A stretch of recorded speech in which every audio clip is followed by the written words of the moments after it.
my Jeep has this problem. I mean, she won't start. I need to go ahead and fix her. I've only had her for a day though. I mean, I've got the tools and the know-how, but it's been a little chilly today, you know. This kind of reminds me of the story in the Gospels. Jesus is questioned by a religious expert on how to inherit eternal life. And they go back and forth, and this guy keeps pressing in about what this whole loving your neighbor thing means.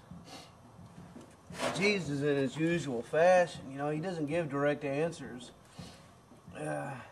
He just talks in parables, which is kind of a story with a riddle attached to it. And he tells this story about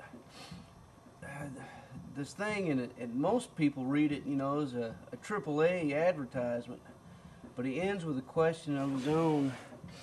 He says, who acted as a neighbor to this guy in need?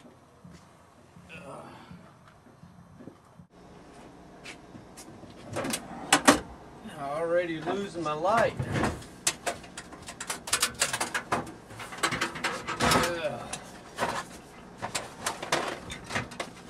Had to set up some lights in this thing.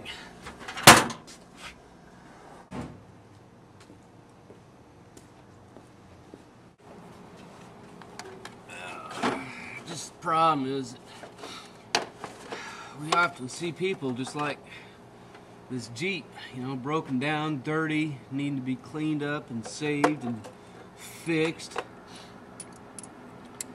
And we think that because we've got the tools and a little bit of knowledge that it's up to us. I mean, we run around with this whole notion that if we don't do it, you know, they're going to be broken down forever. I ain't going to be able to get to that. I'm not saying that, you know, we shouldn't be participating in the lives of other people or anything, you know, helping them out and doing what we can and doing what's right and acting justly, but I mean, the problem is that we often miss the question. I mean, did you see it? Did you miss that question? I mean, this guy asks Jesus, who's my neighbor? And Jesus asks, who acted as a neighbor? It's a beautiful role switch, because the answer to Jesus' question leads us to an answer to the guy's question. Because if the guy who received help, his neighbor is the guy who gave him help. You see, and so the story requires us to take on the role not as the guy who's out there saving the world,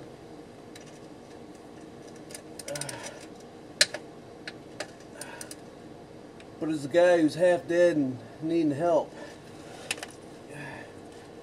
This process, you know, I mean, it comes in crazy ways from people that we don't expect. I mean, look who it was who saved this guy. I mean, it was the Samaritan, the guy that the religious expert wouldn't even say his name. We fool ourselves into thinking that we're the ones who's supposed to be doing all this stuff. We're starting to lose sight of something. I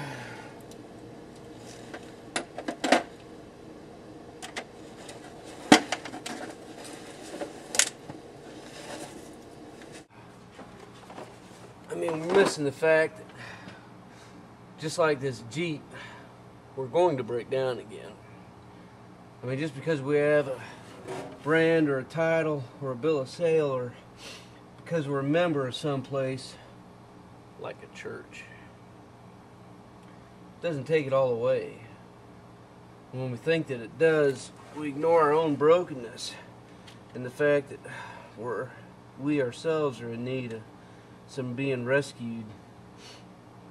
You know, it's just like ignoring the warning lamp on our cars.